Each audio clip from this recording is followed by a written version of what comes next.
बहुत बहुत धन्यवाद भाई लल्लू जी, आपने 10 मिनट में अपनी बाड़ी को विराम दिया। बहुत बहुत धन्यवाद। देखिए, हमने आपको शुरू में ही बताया कि गायक बंधु ज्यादा बैठे हैं और हर कोई की इच्छा होती है कि जान अब की हमें बुला दिया, लेकिन हमको बहुत सोचना पड़ता है।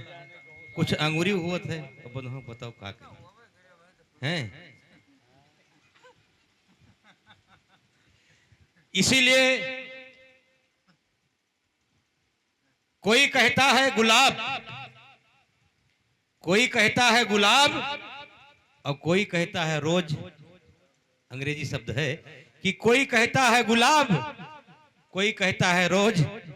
और नया गायक है, बुलाना चाहूंगा, आओ भैया मनोज।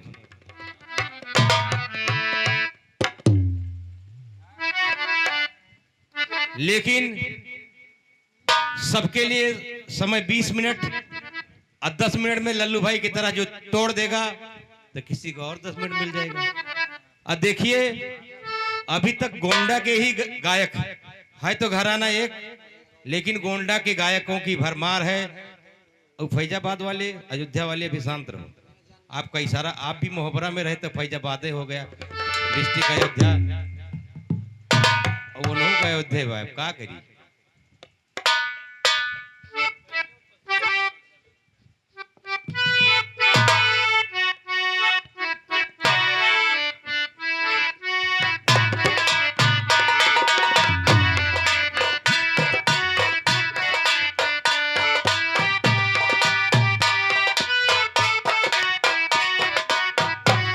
हेलो हेलो,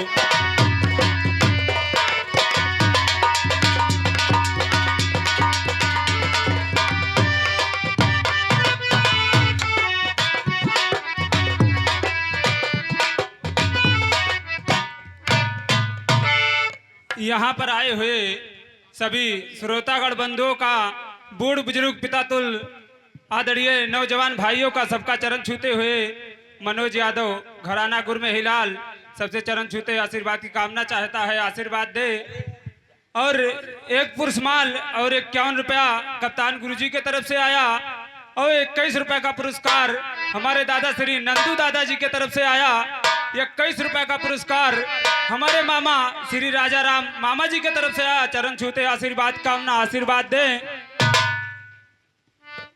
21 रुपए का पुरस्कार लल्लू दादाजी के तरफ से आया। चरण छूते आशीर्वाद कामना, आशीर्वाद दे।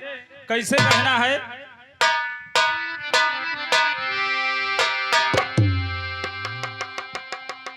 बोल दो सरस्वती मैया की। 21 रुपए का पुरस्कार दशरथ लाल दादाजी के तरफ से आया। चरण छूते आशीर्वाद कामना, आशीर्वाद दे। 21 रुपए का पुरस्कार, बहुत महान पुरस्कार राम सागर दादाजी के तरफ से आया। चरण छूते आशीर्वाद कामना, आशीर्वाद दे। 21 रुपए का पुरस्कार हमारे सीताराम गुरुजी के तरफ से आया। घराना गुल कल्लू मंगल। चरण छूते आशीर्वाद कामना, आशीर्वाद दे। बोल दो सरस्वती मैया की, किशन कन्हैया की, सरजू मैया की, चारों भैयन की।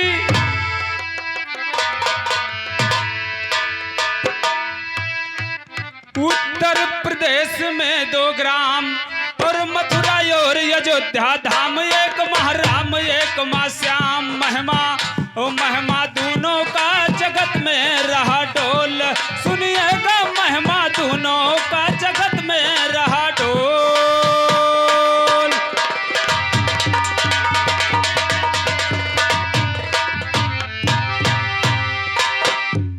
तो परमपिता ईश्वर सबके मैं तुम्हें मनाऊं दंगल में। परमपिता ईश्वर सबके मैं तुम्हें मनाऊं दंगल में। आदि शक्त 2 भक्त कथा सुंदर दर्शाऊं दंगल में। परम धाम श्री राम नाम हरदम दोहराऊं दंगल में। शरण देव गिरवरधारी बलिहारी जाऊं दंगल में। वेदवती माँ सरस्वती पर शीश झुकाऊं दंगल। ओ वेदवती माँ सरस्वती पर शीश झुकाऊं दंगल में। नहीं लाल करिए ख्याल ना पीठ घुमाऊं दंगल में। नहीं लाल करिए ख्याल घुमाऊं दंगल में, कर पंचों को नमस्कार, बीड़ा ये उठाऊं दंगल में, आज जवाबी गाने की मैं धूम मचाऊं।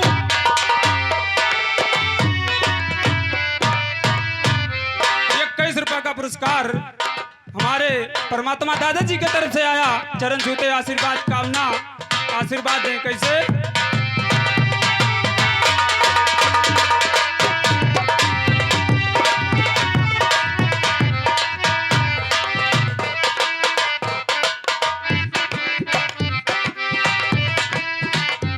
ये 51 रुपए का पुरस्कार दादा श्री राम जावन दादाजी की तरफ से आया। दादाजी आशीर्वाद दे, आशीर्वाद की कामना चाहता हूं, आशीर्वाद दे। अरे राखा भवानी ना, अरे लजिया राखा भवानी ना, सुमरू याद सक्त महारानी, लजिया राखा भवानी ना, सुमरू याद सक्त महारानी, लजिया राखा भवानी ना।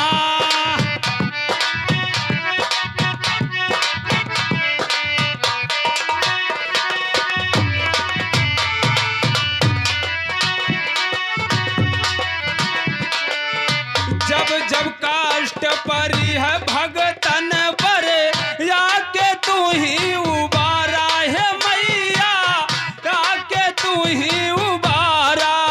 हमारी बेर कहाँ देर लगैलू, हमारी बेर कहाँ देर लगैलू, हम पर करा सहारा, तू देवी मैया कहवा भुलानी ना, तू देवी मैया कहवा भुलानी ना। ओ चादर दे तू दया करतानी, हलजिया राखा भवानी ना।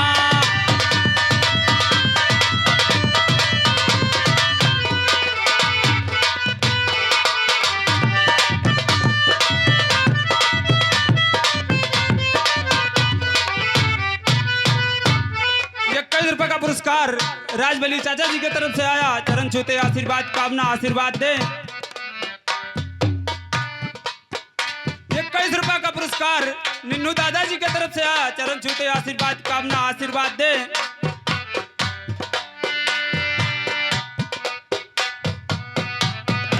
ये 51 रुपए का पुरस्कार बड़े भैया राम बहाल भैया जी की तरफ से आया। चरण छूते आशीर्वाद कामना, आशीर्वाद दे।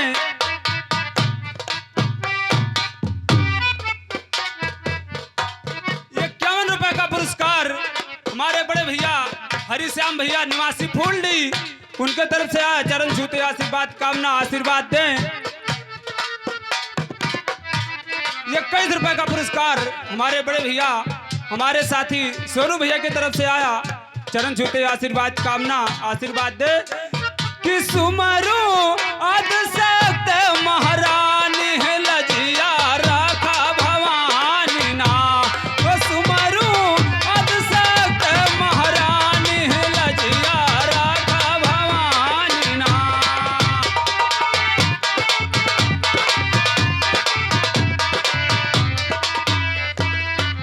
ये 51 रुपए का पुरस्कार बड़े भैया संजय भैया जी की तरफ से आया। चरण छूते आशीर्वाद कामना, आशीर्वाद दे।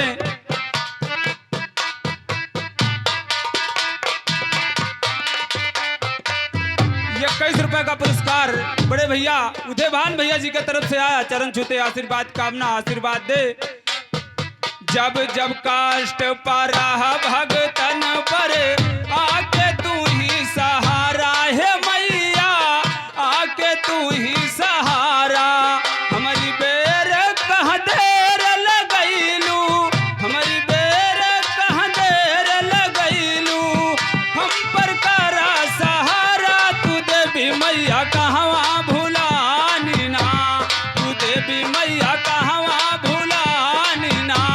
ओ चादर दे तू दया करता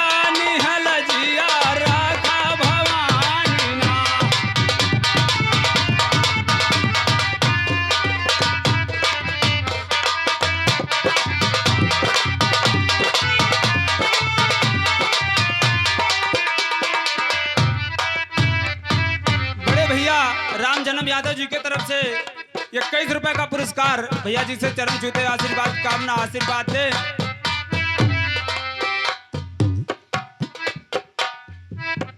51 रुपए का पुरस्कार हमारे बड़े भैया सोनू भैया जी के तरफ से आया। दुधा भैया जी के तरफ से चरण छूते आशीर्वाद कामना आशीर्वाद दे। सिंहन शुंभ का तुम बध कैलू कैके क्रोध विकराल। सिंहन शुंभ का तुम बध कैलू कैके क्रोध विकराल। सिंह चढ़े गरजी माई दुर्गे, सिंह चढ़े गरजी माई दुर्गे। ओढ़े चुनरिया लाला की नहीं कोई तुम ससानी ना, हो नहीं कोई तुम ससानी ना। मरलू यसुर यधमय भवानी लजिया राखा भवानी ना। मरलू असुर यधमय भवानी।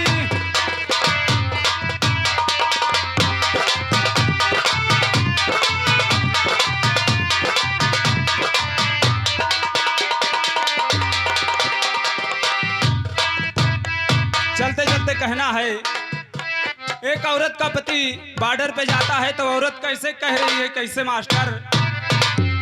अरे मत भुलाना सजना, अरे मत भुलाना सजना। और लजिया से अनुराग के बचाना, मत भुलाना सजना। लजिया से अनुराग के बचाना, मत भुलाना सजना।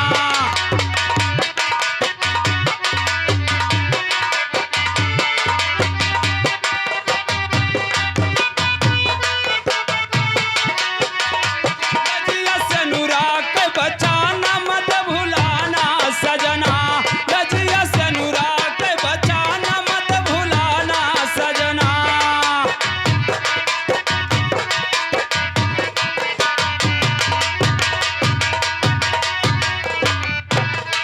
ओ भारत देश के खातिर केतना दई दिहल है कुर्बानी।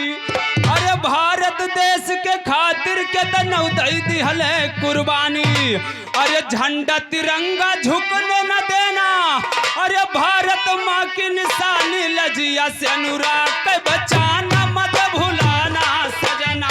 लजिया से अनुराग के बचाना, मत भुलाना सजना।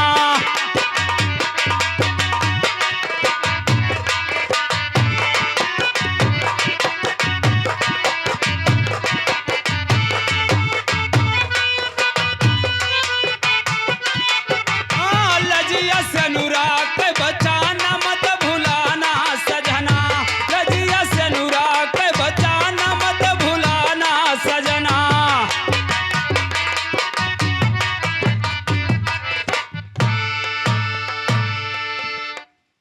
हमारे दादा श्री मुखलाल दादा जी के तरफ से 21 रुपए का पुरस्कार आया। दादाजी का चरण छूते हुए आशीर्वाद कामना आशीर्वाद दे।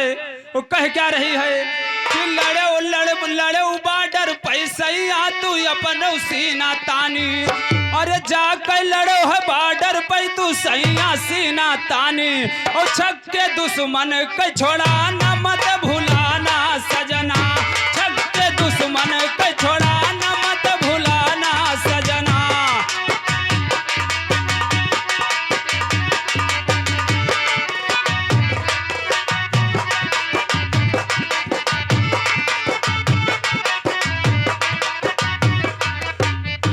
अरे मत भुलाना सजना, मत भुलाना सजना।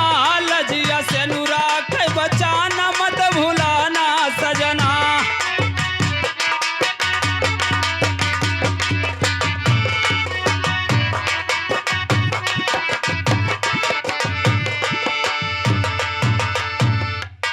अरे मत भुलाना सजना, मत भुलाना सजना।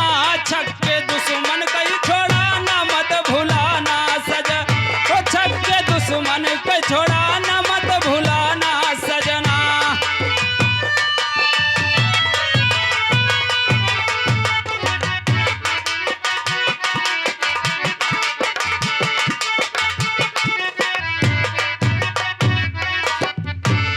अरे मत भूल मत भुलाना सजना, ओ लजिया से अनुराग के बचाना मत भुलाना सजना।